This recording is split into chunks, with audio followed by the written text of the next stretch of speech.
Would you look at that? Do you know what this is? No, of course you don't. Because it's just some beige, nondescript building. You have no clue what it could possibly be. Well, then I'll just tell you, I suppose. Rather than keep you in suspense, it is the back of a movie theater. You might even hear some of the rumbling that's going on in some movie. I'm not sure exactly which one, but still. I just finished watching, what did I see? Oh yeah, The Greatest Showman. Not a horrible movie by any means, but, hey, it was cheap, so I took the opportunity to go ahead and enjoy it. And I know you're wondering who the heck I am. Well, you can just call me sometimes Rob, because I'll come on here any old time I darn well want. I don't know when, but just sometimes. So you can just call me the Sometimes Rob. I am a member of the Sometimes Mob. No clue what the Sometimes Mob is? Go on YouTube. Check it out. Not a bad group. Not YouTube, what about Facebook? Excuse me, Facebook. Not a bad group. Now, I'm coming on here because I figure, why not? I'll make a few movies, a few little videos. Nothing fancy, nothing major. Just kind of describing who I am, what I'm doing, what's going on in my life. Not that I think any of you actually give 2/5 of a half-eaten donut about it, but why not? I'll probably look back at this someday, a week, a month, 6 months, 10 years down the road and go, oh yeah, that's right. It's when I had that big long beard, isn't it? Alright, well, I'm modeling this. And for those of you who are not part of the Sometimes Mob, you have no clue about a certain man named Justin Scarred. At least that's the name he goes by. Nice as all hell guy. Someone who is on my bucket list to someday meet. He's a YouTuber, and he inspired me to do similar to what he does, which is sometimes this. He has something called the Sometimes Vlog, and he kind of waxes philosophical about life sometimes. Sometimes he just talks about things that are going on around him, talks about places, talks about events, just in a nondescript fashion, in a real plain speak type of way. Nothing really incredibly overly done, and I enjoy it. So I decided to, again, like I said, do likewise. And I know I'm beginning to ramble, but yeah, that's just the kind of guy I am. A little bit about me. I'm considerably older than Mr. Justin Scarred is. I am originally from Los Angeles. This Los Angeles area where Justin is from. He's from Anaheim, and he talks about how he grew up right by California, right by Disneyland, and he began by doing a lot of videos right there in Disneyland about a lot of the different things that are going on in there that a lot of people didn't know about, or a lot of things that people would find interesting.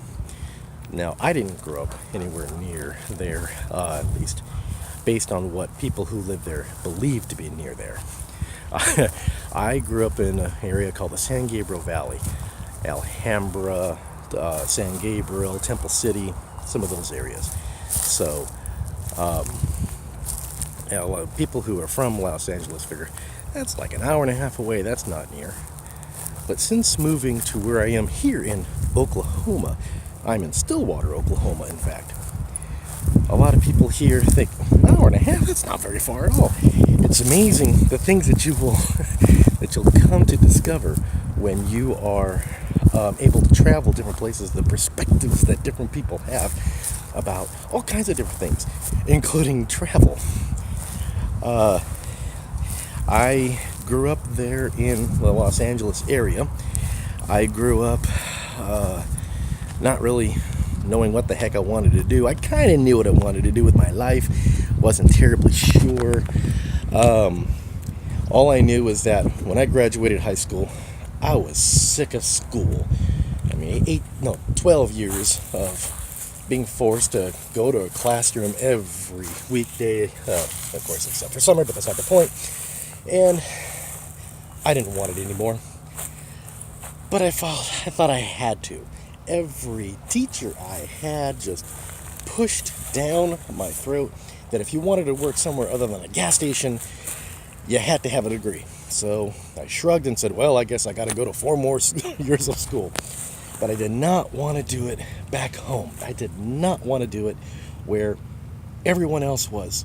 I did not want to do it where my family was, where my parents were, breathing down my neck, where I couldn't really feel like I could be myself. So I left California. I found out that one of my relatives, one of my many uncles, had come to a little city called Shawnee, Oklahoma, and went to a little school there called St. Gregory's. So that's where I went. I figured maybe I had connections. Maybe they liked me because it was small enough. They knew who my uncle was. Maybe they'd let me in too.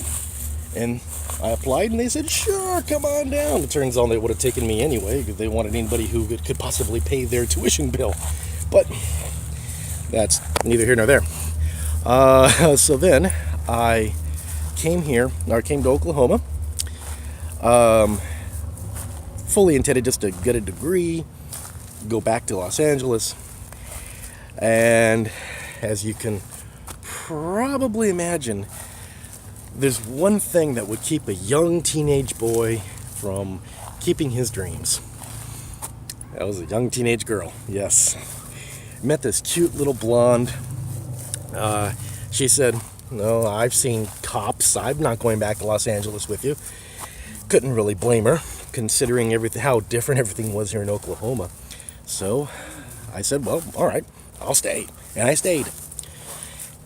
20 years plus later, 2 children later, and unfortunately 1 divorce later, here I am. Now, she grew up here in Stillwater, Oklahoma, so this is where we moved to. And I've lived here off and on in Stillwater pretty much the whole time. Now, since the divorce, there was little to nothing to keep me here because she's not here, the children are not here. I have no family except that which was from her here in Oklahoma. So why the heck not move back to Los Angeles, you know? Well, as I was trying to figure out what I was going to do, rebuild, let me back up a little bit. Stillwater is a college town. Stillwater is home of Oklahoma State University, one of the biggest universities in the state itself. And as you can imagine, with any college town, you're going to have a good number of adult beverage drinking establishments. And one evening, I was traveling down the area where a good group of these bars are, affectionately known as the Strip. I was out there people watching.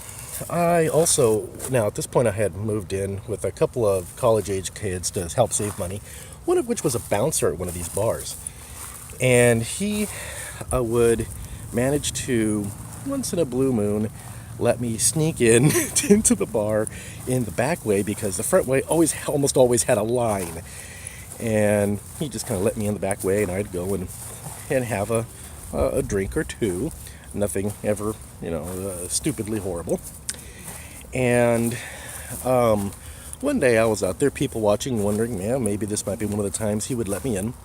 And while I was outside, this coworker walks up to me. Unfortunately, he had drank much more than I had really ever drank out there. And he asked to borrow a cigarette. And I tell this story often, and I still chuckle every time. But as he was lighting the cigarette, he starts to light his thumb instead. he was that bad off. I felt really bad, and I was also pretty ticked off that he let himself get that way. So get in the stupid car, you're going home. So I took him home, and I realized as he was getting out and stumbling to his door, he wasn't going to be the only college kid out there like this. He wasn't going to be alone in this fashion. So really not having much else to do, I turned back around, went back to the strip. Now I have a minivan. As a matter of fact, if you've looked in one of my other vlogs, the fake Random Land vlog I have a minivan I named Fake Jiminy. And I turned that van right back around, went to the strip, opened up my sliding doors, and just sat there, figuring if anybody needed a ride, maybe they can come up to me, ask for one. I knew if I made myself a little bit open and welcoming, it would encourage others to actually ask. And sure enough, I kid you not, people were climbing into my van and then asking for a ride. I had never imagined that they would climb in first. I figured they'd come up to me and ask, or whatever. But yeah, they'd climb in and then ask, hey, can we get a ride? Absolutely. So I take them where they're going. How much do we owe you? No charge. It's just making sure you get home safe. And lo and behold, not every time, obviously, but once in a while, they start throwing money at me anyway. Going, here, no, this is for you. This is for your gas money. I thought, well, if I could do this enough to at least try to cover gas, I could do this more often. So I would go again and again and again, at night after night, and do this. Got to learn which nights were more busy than others. Clearly Friday and Saturday night were going to be more busy. Things like that. And after doing it a few weeks, I noticed this other minivan driving up and down the strip, and on the side of the windows it had on white vinyl letters how they were a free designated driver service, and every once in a while they'd pull into a parking spot out there, and I realized, and that's when it came to me, if you're free, and chances are people are going to throw money at you too as a way to say thank you, I'm taking away from that. And if he's trying to make a profit off of this, if this is his bread and butter, I could be stepping in on his territory just trying to be nice. So I went up to him one day while he was parked. I got out of my van, walked up, shook his hand, introduced myself, and let him know, hey, I'm not trying to step on toes. I'm not trying to interrupt your flow, what you got going on here. If what I'm doing is screwing up your plan, let me know. And he said, no, not at all. Man, he's doing it out of the kindness of his heart too, which I've never heard of anybody doing before. I didn't do this because I knew that somebody else had the idea, and I kind of took from it, kind of like what I'm doing with the vlog here. But I thought, well, okay, that's pretty cool. We got two people trying to do the nice thing. And we kind of sort of cooperated, where he'd been doing it for over a year, and so he had a group of regulars who called him all the time, and he wanted to be able to take care of them all. Sometimes couldn't, because you only have one car and two hands, and you can only go so fast down the road. So what he every so often he would call me and say, hey, look, I got this one group over on so-and-so street, would you mind picking them up for me? So, absolutely. And then as we went along, I started getting some regulars as well, and I did the same thing. Hey, look, I got a group that I normally give rides to, but I can't take right now. Can you help me out? I did this for about maybe a month or two, and then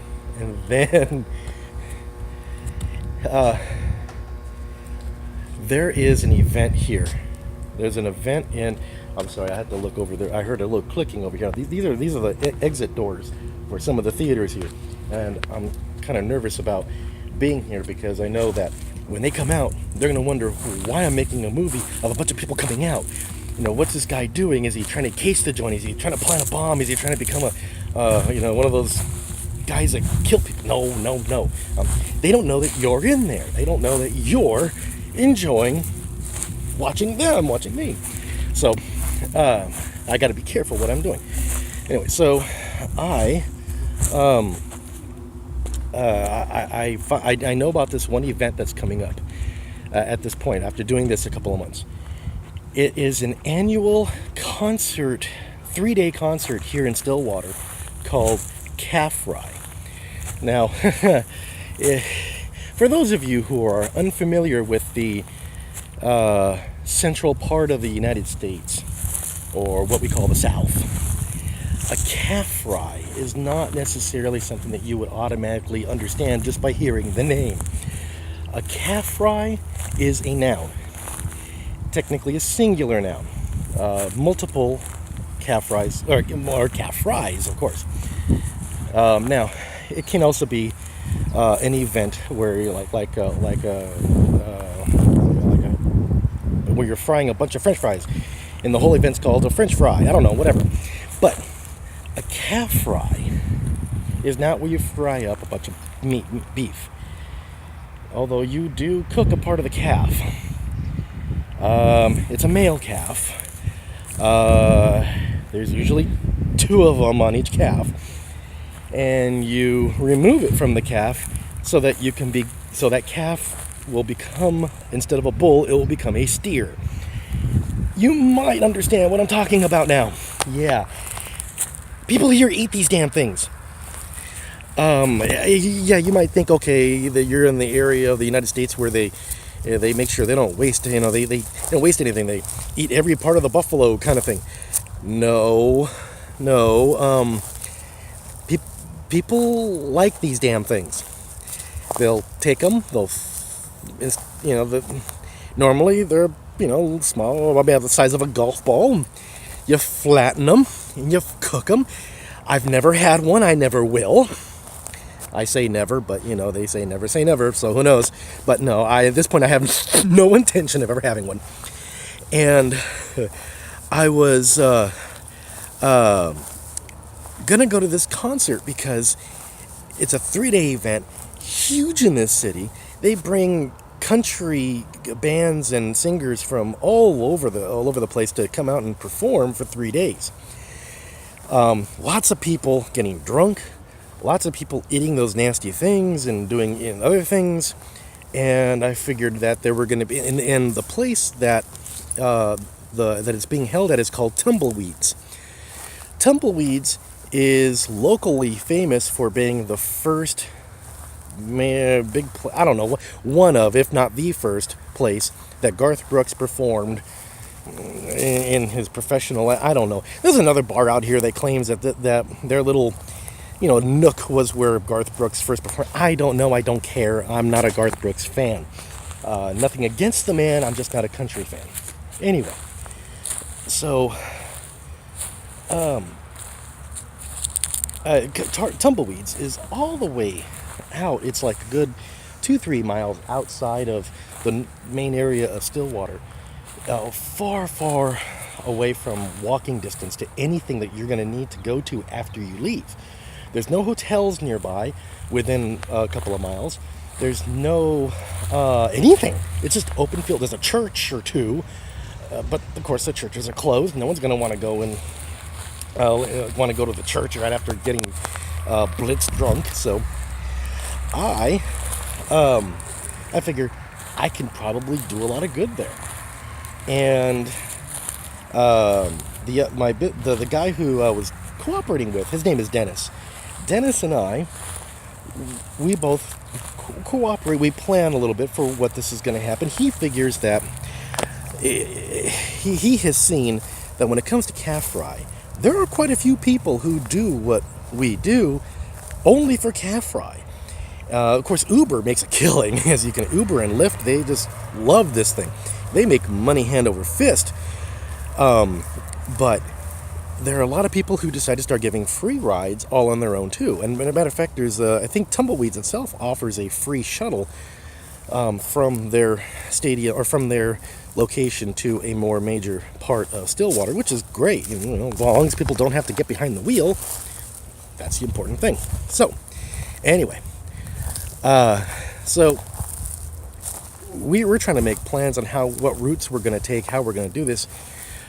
We were very ill prepared. Very ill prepared. I had never been to any of these events before. I was unaware that across the street from the Tumbleweeds bar and whatever is a large empty field. Very large empty field that they use for the parking lot. Great. Okay. I'm going to say about 50% of the people that arrive to this event never even go through the front gates of Tumbleweeds. They stay in the parking lot and tailgate. They will bring multiple, mind you, coolers of drinks and open them up, and people will just come on over and grab themselves one and have a grand old time. And grab themselves another one, and then another one, and another one, and then here comes somebody else with multiple coolers, and they're grabbing more, and everyone just has a grand old time. Well, like I said, this is a major event. Lots of people. And the roads that go by them are 2-lane roads. 1 lane going each direction. You see this grassy field here? You see how kind of grass goes right up to the, grass goes up to the street here? That's pretty much what it's like out there. Except it's actually right there, by the going along the streetwise, is a dugout ditch for drain water. When it rains, it doesn't just pool right there; it goes down the drain water. Well, people, when they're leaving Tumbleweeds, they walk in the street. They just walk on the street because there's no sidewalk. They can't really, they're too drunk to stumble along the hill without falling and cracking their heads. They'll walk in the trench. And there's just throngs of people. Just a ton of people walking by over and over. And you can't drive because you'll end up killing people. So, we were very ill prepared. Or at least I was. But I will say that I discovered that when people see us, when they're drunk and they know they have no way of getting back to where they are, they will wave money at you to open your doors and let them in. That's great and fine. It's, if calf fry happened on more than just 3 days out of the year, I could probably make a living off of doing this, but it doesn't. So whenever I'd go there, it's because somebody had called me and said, hey, sometimes Rob, well, they don't call me sometimes Rob, they call me other things, but still, hey, can you come pick me up? I'm out here at Calf Fry's. Well, of course, meet me at so-and-so area. Now, it'd take me a half an hour after arriving there just to get to the spot that I told them I would meet them at. Meanwhile, people are waving money at me. Let me in. They're like, I can't. I'm going to be doing things differently this year. But now, because of how many people were out there partying and just ill-prepared themselves, I guess maybe they figured they'd get an Uber. What they didn't understand is that Uber made a killing here because there weren't that many drivers. Supply and demand and all that, and how that works. Little supply, great demand, prices go up. So, I don't know, maybe they'll increase the supply this year. Maybe more people will not want to party, but instead want to drive and make money. I don't know. Not the point. Either way, because there are so many of them out there, the city of Stillwater, the county, the state highway patrol, all of them just brought out officers from all over the state that pull over anybody that I guess that they thought might or was drunk, and they themselves made a killing on DUI arrests, and of course, the fines that come along with that. Now, I'm honestly proud. I am immensely proud to say that because of Dennis's and my efforts, along with Uber and all the other people that were out there, I didn't know their names, but because of all of us, it was reported last year that we brought down DUI arrests by over 40%. Over 40% from the year before. That's almost half. That's fantastic. That's absolutely fantastic.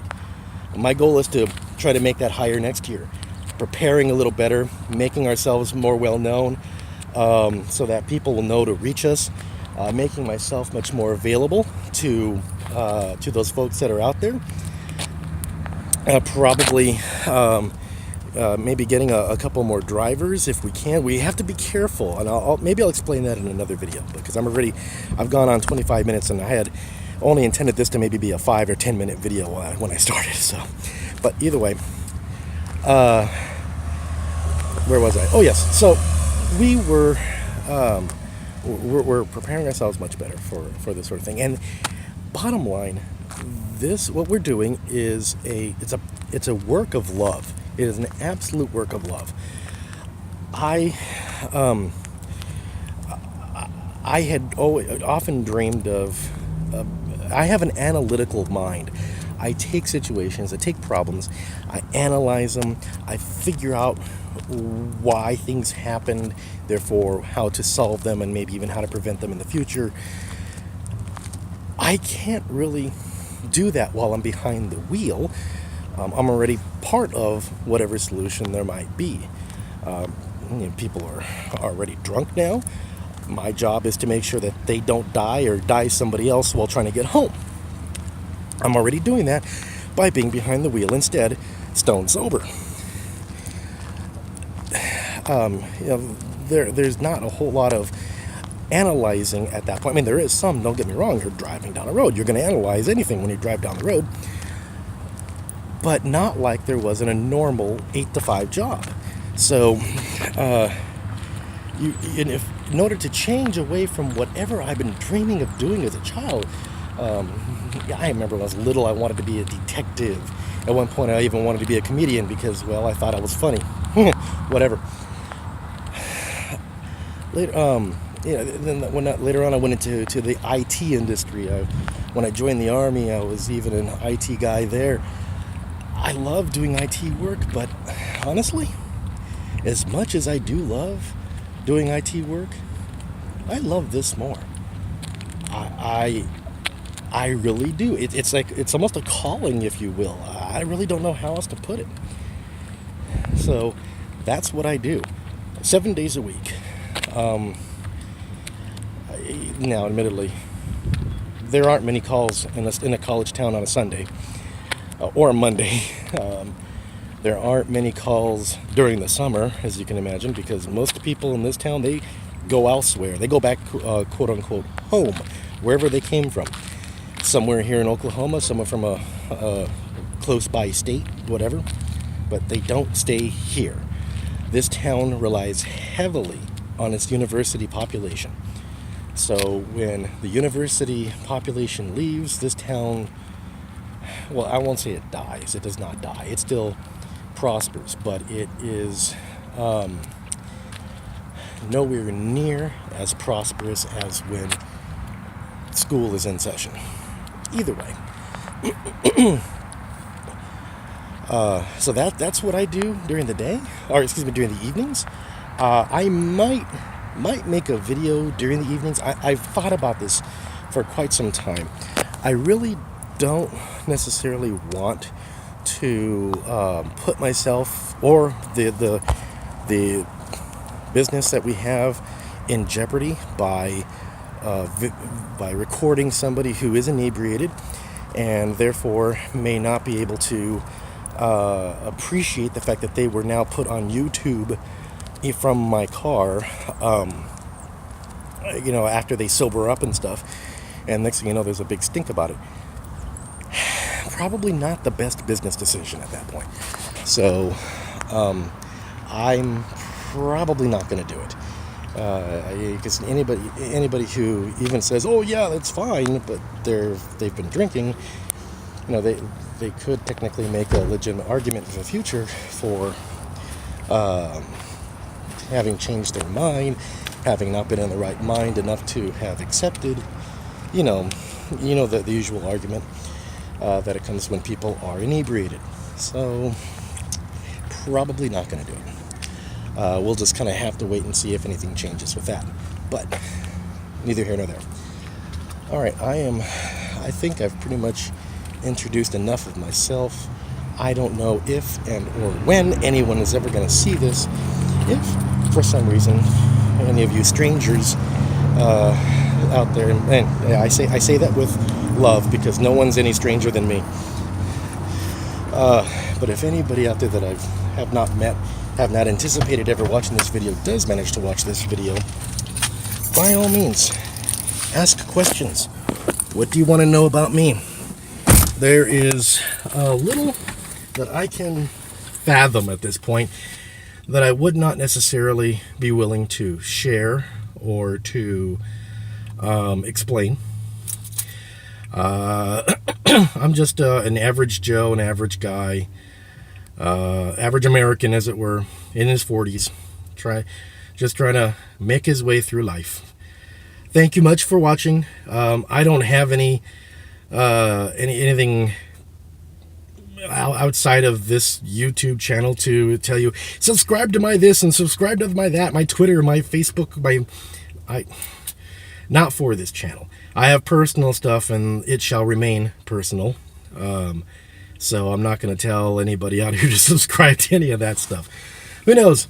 If this ends up building to any sort of base, I may, in fact, do that.